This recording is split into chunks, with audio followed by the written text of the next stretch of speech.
Hello, and thanks for joining us today. I'm super excited you could be here because today we're talking about keeping, protecting, and growing your money. I mean, we're going to give you some of the best tax tips you can get to help you build wealth and really keep more of your money, which is the most important thing. And to have this conversation with us today is Dr. Sherry Peel Jackson. She's a retired IRS agent, CPA, and certified fraud examiner with over 35 years of experience in tax reduction and wealth building. So, through her proprietary KPGSystem, Dr. Jackson has helped over 100,000 individuals and businesses keep, protect, and grow their wealth. Now, as a trusted expert in financial security, Sherry also empowers professionals to safeguard their earnings and create lasting wealth. So she's actually the author of the impactful books, including How to Escape the Rat Race, and reaches an audience of over 44,000 followers on her social media, where she shares her knowledge on achieving financial freedom and building a legacy. Now, Dr. Jackson speaking books and consulting work go beyond just education. She's offering actionable strategies for financial success and long-term wealth creation. So, a sought-after guest, Dr. Jackson is dedicated to helping individuals and businesses unlock their financial potential and secure their future. Dr. Jackson, thanks for joining us today. Hi, thank you for having me on the show. 35 years. You have Yes, like a lot of experience. That's cool. I don't know if I've met anybody in my life with as much experience as what you have in this topic. I do. I do. So, what Yeah. do you think are, I'm sorry, go ahead. No. I say everybody can't believe that I'm 62 years old, but yeah, I've been around. I've been around the block several times. I would have pegged you for like 20 years less than that. But so I was like, she's been doing this since she was five. That's great. Thank you. So, what do you think are some of the common tax pitfalls that we see small business owners should be aware of that they're usually not? Small business owners know what they know. They do their business well and they love their businesses, but they do not keep records. When I was an IRS agent, that was the downfall of all of the small businesses that I audited. I went in and they had numbers on the tax return, but they could not verify them. I'm sure that they existed, but they just don't keep records. They'll drive along and their gas tickets will fly out the window in the summer, and that's the biggest downfall. So it's interesting because I went through an audit. I had an account for a long time, and then people were like, "You need this account." So I switched, and then 2 years they took care of my taxes. I was audited both years, and I went back to my account. I've been with them for like 30 years. But what was interesting in going through that audit process was not just that they wanted documentation; it's that like I had to have a receipt. Then I had to show like the bank account or credit card that every single transaction came from. And that was almost impossible for me to do. Like I was able to come up with the receipts or the bank statements or the credit card statements to show it, but to be able to provide all of that and both and link it together, it was an insane process. So dive into that a little bit more. What kind of records should we really be keeping, and what should we be doing that if we ever do go through an audit, knock on wood, we won't, but that it's easier for us to navigate that process.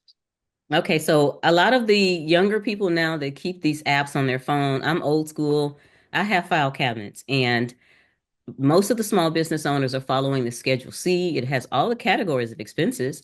And what I advise my clients to do is make a folder for every category. So you have a folder for advertising, you have a folder for your auto, your gas, your supplies, your rent, all these things.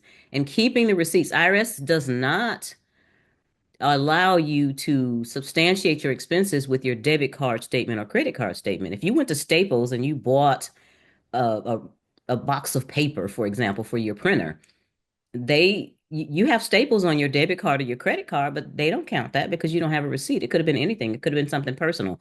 That's their stance on that. So what I suggest people do is, yes, it's good to have that record on a debit card or credit card. I like for you to pay for things with a debit card or credit card. However, keeping the receipts is key. And the receipts that they have these days, I don't know who came up with the idea to have this crazy erasable paper, but if you leave it in your car in the dash, that ink is going to go away, that erasable ink. So what I have my clients do is maybe once a week get all of their receipts and make a copy of them and staple that original to the copy. So if I bought a ream of paper, for example, from Staples, I would take the original receipt, make a copy of it, put the original, staple it, and then say this was paper for the office. And they can't dispute that. Now I'm going to tell you about the fastest audit that I ever had.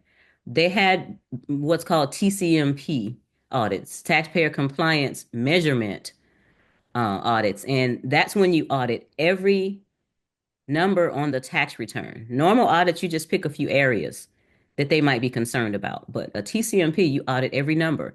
And I went out to a partnership. This was a partnership tax return and looked at what they had and what they did for me. I was expecting to be out there 3 days because it was a decent sized business. I was out there 4 hours and I was amazed. And I told the people, I'm going to tell everybody about this. What they did for every single number on the tax return, they had a folder. So let's use advertising, for example. Their advertising expense on their tax return was 3,792.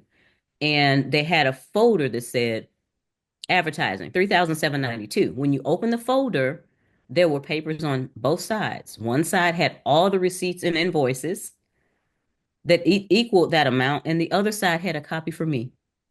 So all I had to do was take my adding machine, add it up, look at those receipts, gave them back the originals, which weren't stapled in there, and I kept the folder.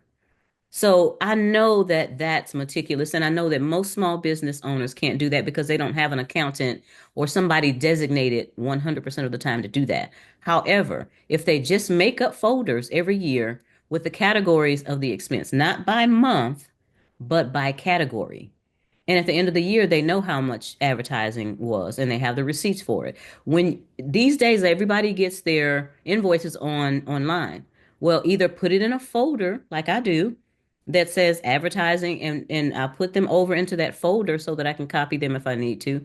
I honestly don't trust that the computer is going to be there for me. And that's not going to be an excuse for anybody. My computer broke down and all of my expenses are in there. So that's why I'm old school and I keep receipts. So I usually copy them at the end of the year and then I have a folder that says advertising. I have a folder that says professional fees. And that's the easy way to do it. So you have your debit and credit cards and they're secondary, but you have your receipts. So let me ask you a question. There's apps that do this. I think QuickBooks is one as well. And then I'm a photo guy, because I've had the problem where I put all my receipts in folders, and then, like you said, then they all went away. And there's no way that I would take a receipt, go back, scan it. Like it would, the time commitment of that would be substantial. So I know like what I would do and what I wouldn't. But what about a picture? Like, is it okay? Because I found a good practice that when I get the receipt, I just take a picture, I put it into a folder, then I send that to my accountant. Would something like that be sufficient? If it exists during the audit. Now you have to remember now audits are 2 and 3 years after the fact.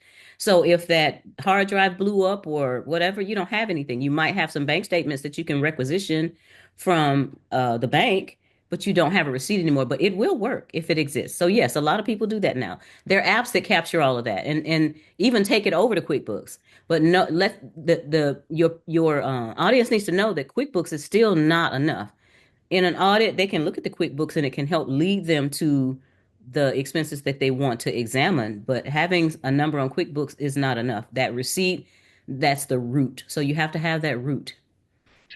So, what from your experience, what triggers a normal IRS audit?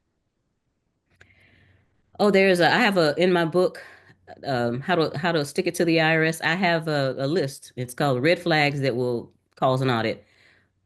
If you have high travel and entertainment, now entertainment is kind of out of the picture, but high travel would trigger an audit. First of all, let me go back. Having a home-based business that you are a sole proprietor or disregarded entity is one of the major things because when they hire IRS agents, they train them. They cut their teeth on small businesses. So they know mom and pop doesn't have a high-powered attorney to come after you. So they'll pick on a small business, a Schedule C, and they'll pick maybe 3 or 4 areas of that Schedule C to audit. And you're to go out there and look at all their bank statements, look at their style of living, because if they're living in a $950,000 house and they have $22,000 net income on that tax return, there's a problem. And I've had that. So you look at all of that and then you go out and say, okay, your travel is high. So they're going to look at the travel. The one of the ones that had continuing education, that's one of them. They know that people put their children in private schools, and I had one where the continuing education was the tuition for their 2 kids in the private school. So it's different things, but mostly small business owners, and this is not right because the corporations get away with a lot of things because they have the high-powered attorneys, and the IRS doesn't want to sick those agents on the high-powered attorney, so they go after the low-hanging fruit, which is the small business owner. And I don't want to discourage anybody from having a small business. I want everybody to have a small business because that's how my system works. Keep, protect, and grow only works well when you have a small business. But be aware of these things. The round numbers on a tax return will flag an audit. They know that you did it yourself or you just kind of estimate it. I never use round numbers. If everything's 100 or 50 or 25, then they know you're guessing.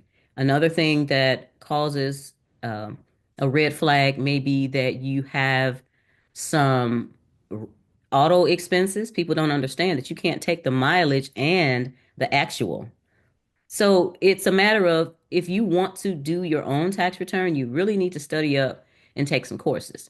If you want an accountant, an enrolled agent, or CPA to do it, make sure that they know what they're doing because when I've done audits and even now, one of the things that I do for my clients, when they come on board, I look at their last 3 years tax returns, and I found, thousands of dollars that they had to go back and have that accountant amend the tax return. One of them had a huge NOL, and I said, "Hey, did you go back and recover that? Because you can go back 3 years and carry forward an NOL and get the money back." So it varies, but I admonish all of the small business owners to just be very careful because that's who the IRS chooses. And although they keep saying in Congress that they're gonna audit people $400,000 and over, well, $400,000 is, decent for a small business. And then they don't do the $1 million people as much, but they do the 400,000 and lower people.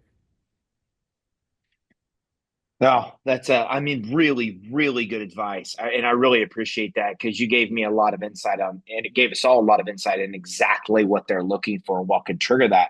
What about what do we do to maximize our income but minimize tax liabilities? Because I mean, that's what we're all trying to do, right? We're all trying to legally pay as little taxes as possible. So, what are some of your best tips to do that?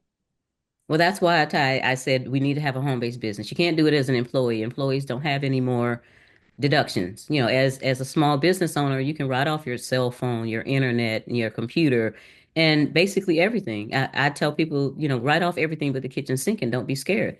Internal Revenue Code Section 162 says that you can write off all ordinary and necessary business expenses. Well, what is ordinary and necessary? And I give the example of a woman in 1994 named Cindy Hess that wrote off a breast enlargement. Yes, she did on her tax return. And the IRS had such a laugh, and they took her um, to the cleaners and took that away. She wanted to fight it, and she took it to tax court, and she won. Why did Cindy Hess win the right to write off her breast enlargement? Because Cindy Hess, better known as Chesty Love, was a pole dancer, and it was ordinary and necessary for her to keep up with the younger girls. So they had to give her her deduction. So ordinary and necessary means common, acceptable, helpful, and appropriate. Common, acceptable, helpful, and appropriate. And I feel like we can make just about any deduction that we want to take common, helpful, acceptable, and appropriate. For example, when I go out of town, if I'm going, like I went to Orlando, I said, okay, well, let me schedule I took my granddaughter.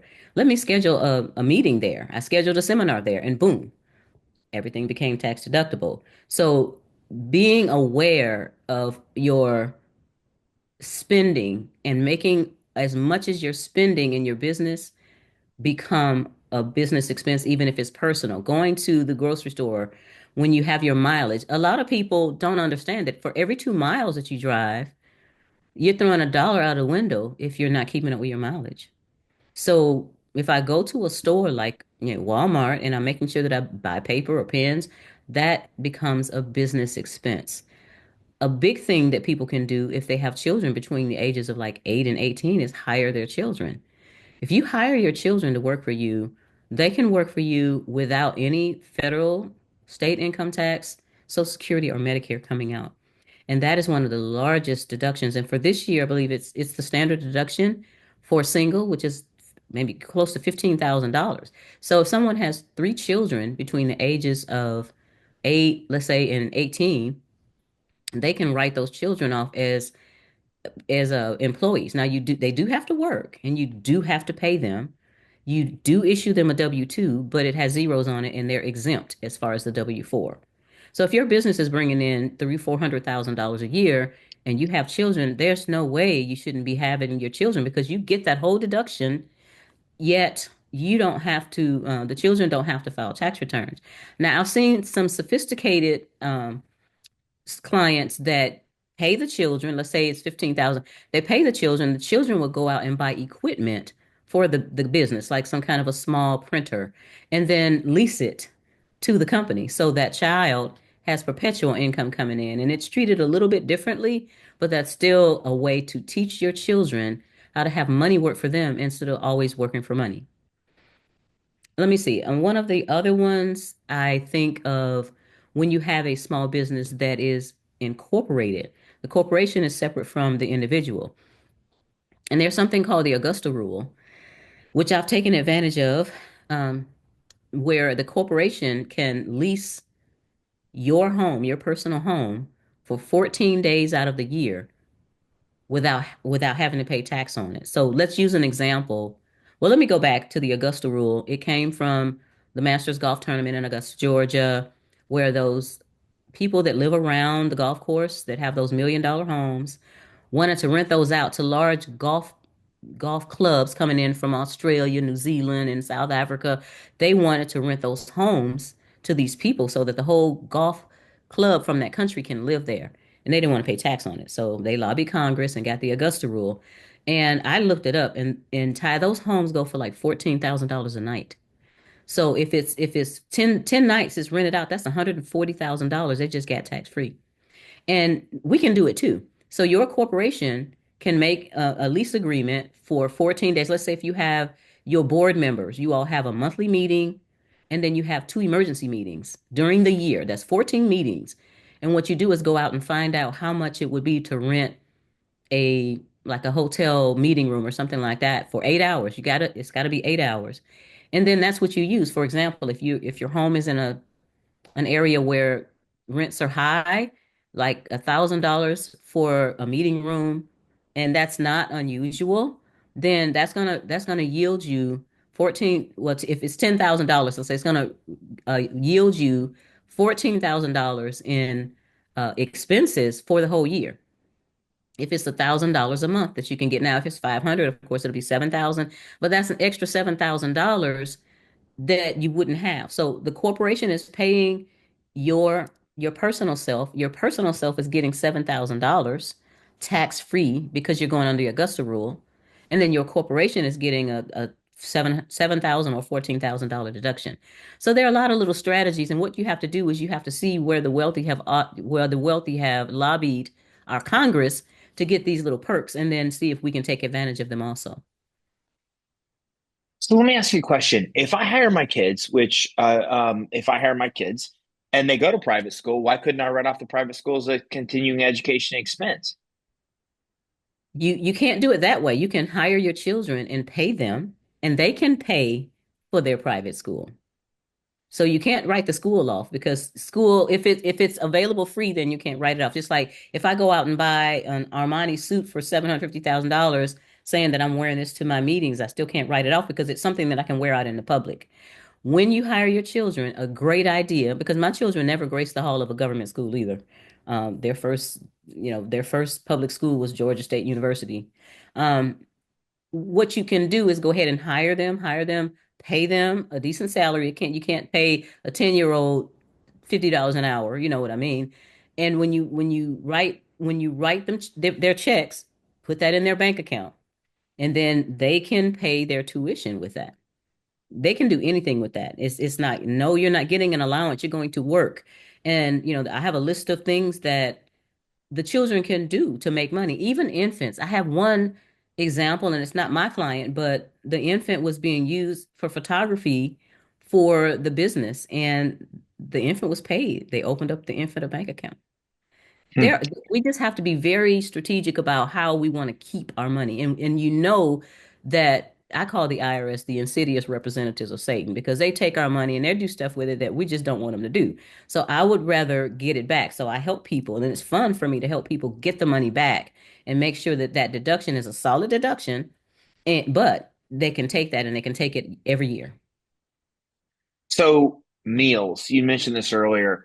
Everybody believes that, you go out and you talk about work that it can be classified as a business meal. Is that really accurate? And how would the IRS know if a meal was somebody discussed business in that meal or didn't? Well, they don't. But the thing that people mess up on is they don't keep the receipts documented correctly. So if I go out with, let's say, my friend Natalie, and she wants to know, she wants to finally start a home-based business. So we're at Maggiano's and we're talking about it, and I'm strategizing, and that bill is $110. Well, I'm going to copy that receipt, of course. I'm going to write down, had the discussion with Natalie on this date. This is what we discussed. And then half that meal is deductible. It is. You have to write down who you talked to, what you talked about, and then you have the date. So what I've done is I've created an Excel spreadsheet with mileage and meals on it also. So that trip to Maggiano's, I've taken that mileage and also on the edge of it, I've put the meal and then I put the discussion that we had about the four different ways that she can make money with her career.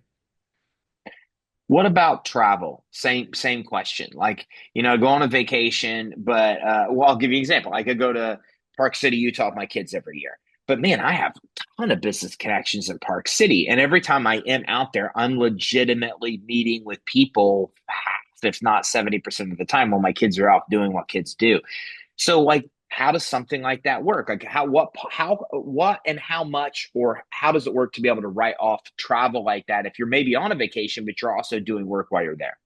Yes. So in that case, your airfare is deductible and the cost of a room that would house you. For example, if you go get a suite and it's $700 a night, but your room would have been $400 a night, you get to deduct $400 a night instead of the $700 because your family is in there.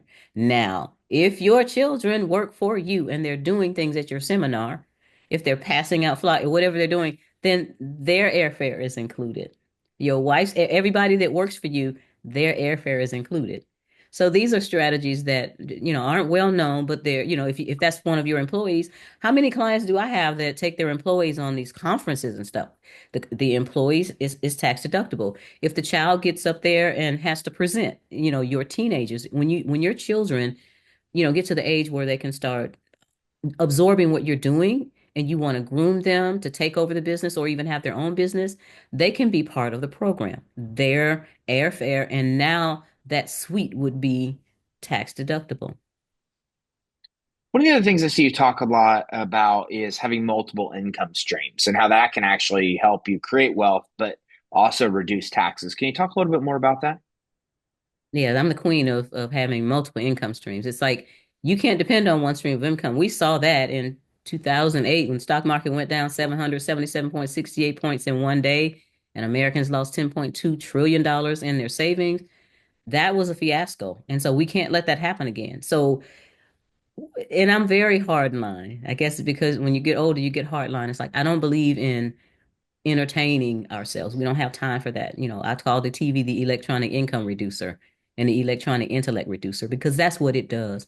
And if you're not making at least $10,000 a month anyway, you shouldn't be watching TV. So I'm hardline with my clients. What we do is make sure that they're utilizing their time efficiently. Yes, entertain yourself. Most of my clients have 9 to 5 jobs. Come home, decompress, eat your dinner, spend some time with your family. But instead of sitting in front of a TV and watching it and then let it watch you, go work on your home-based business. So they have the income stream from their job. They have an income stream from some viable business that they've started.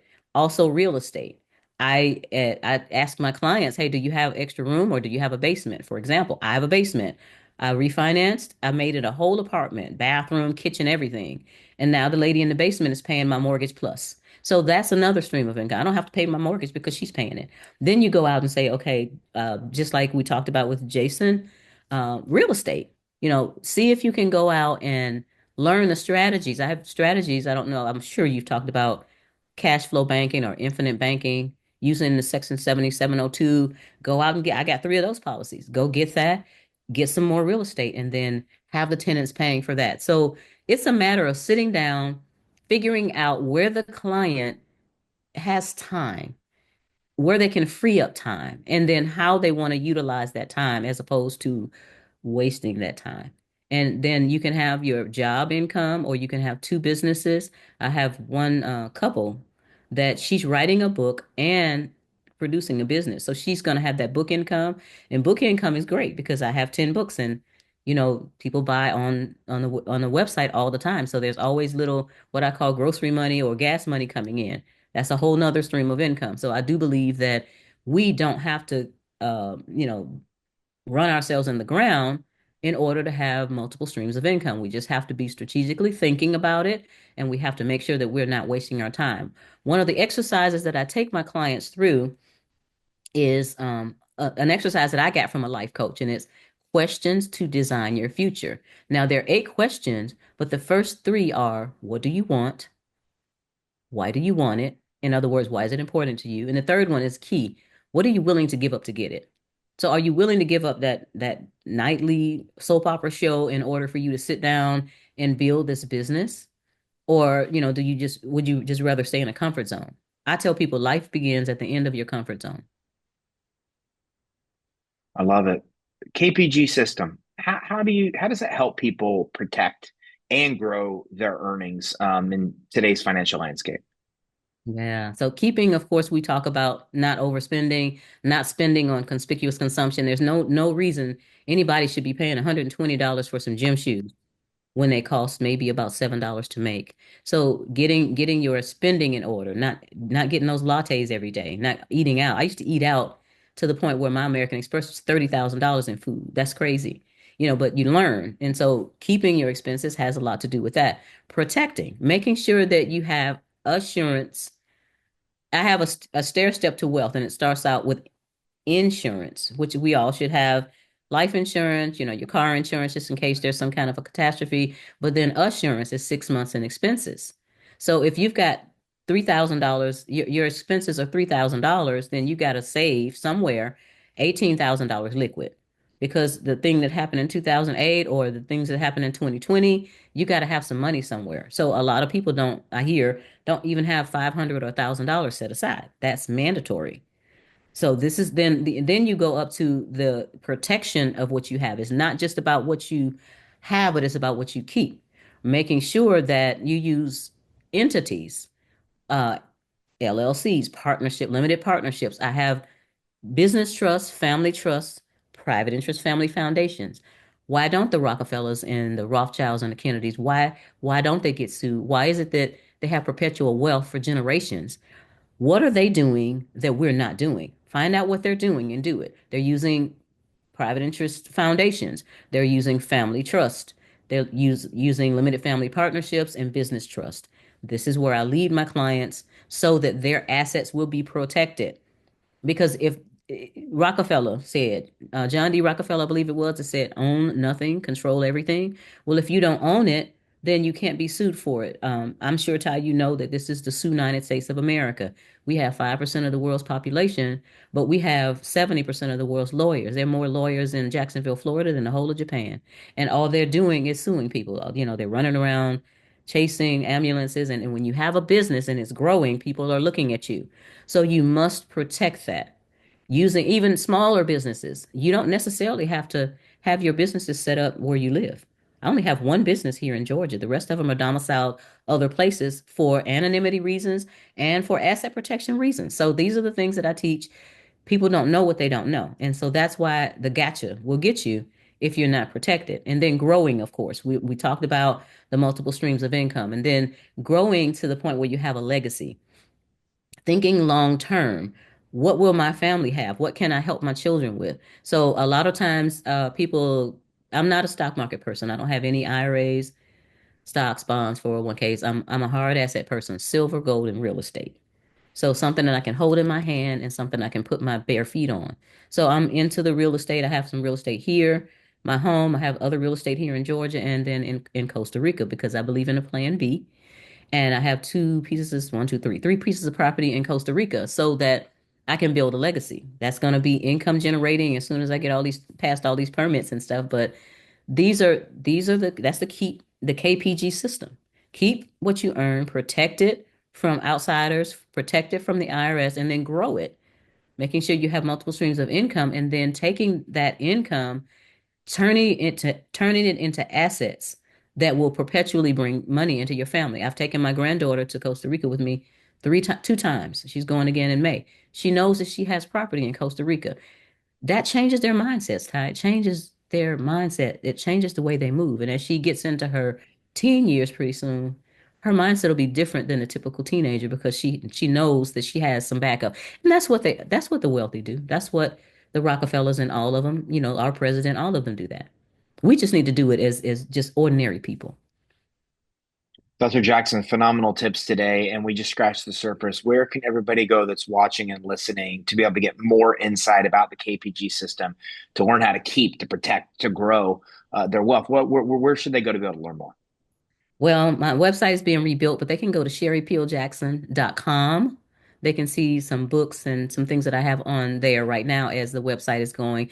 But I have a basic financial survival book and workbook. It's my first little book and workbook. And if they go to my LinkedIn, which is Sherry Peel Jackson, and type in tax, then I will send them that free book and workbook so that they can at least look at some of the concepts of the keeping your money. And I may have a little bit about protecting it, but more about the basics. How do people stop the bleeding? I mean, if you're getting paid and then everything's going out, something's wrong. There are ways to mend that. And then once you mend it and have the money coming in, then you have some breathing room to think about, okay, how can I grow? What business can I start that's going to be viable and profitable? And then after the business is started, then let's grow this. Let's not just go out and buy 7 flat screen TVs or a Mercedes Benz because I want a Mercedes Benz, but let's learn delayed gratification like my dad taught me. Wait on that. Drive the what we call the beater until it runs out. And every time you get a used car and you drive it until it dies, you take 5 years off your retirement because you don't have a car note. I love it. Thanks again for joining us today, and thanks again for the exceptional tips. You're welcome. And thank you, Ty, for having me on. All right, so listen, if you're watching this, a couple actions to take. And first of all, I mean, wow, really powerful advice, right? I don't know. I mean, I took so many notes here. It was hard to list. I was taking so many notes. The biggest note that I have in bold is the strategy to be able to write off breast implants. I'm just saying that I think that's the only place you're going to learn that kind of tip for sure. Listen, I mean, such exceptional stuff. She's written some of the best-selling books I've ever seen on tax strategy. So do a couple of things right now. First of all, go to her website, and it's Sherry Peel Jackson, which is Sherry Peel Jackson. And if you go to sherrypeeljackson.com, you can find her there. But I easily found her on LinkedIn. So just go in and type in Sherry Peel Jackson. You can easily find her on LinkedIn. Connect there. When you connect, make sure you're messaging the word tax, and that will get you access to that free book, the free workbook, where we talk a lot about keeping more of your money. Look, the more money you keep, and as an entrepreneur, the less money you have to make. So stop becoming so obsessed with getting new people in the door and increasing expenses, and start focusing on keeping more money you have. It's one of the key strategies we talk about here on the show, because the better you can keep your money, well, the less you have to work to make a bunch more money. And it all happens by grabbing this book and this free workbook that you can get just by going ahead, connecting with her on LinkedIn, Sherry Peel Jackson, and making sure you message her with the word tax, and she's going to send that to you. And again, don't forget to visit her website at sherrypeeljackson.com. Thanks everybody for tuning in. Take care. Have a great day.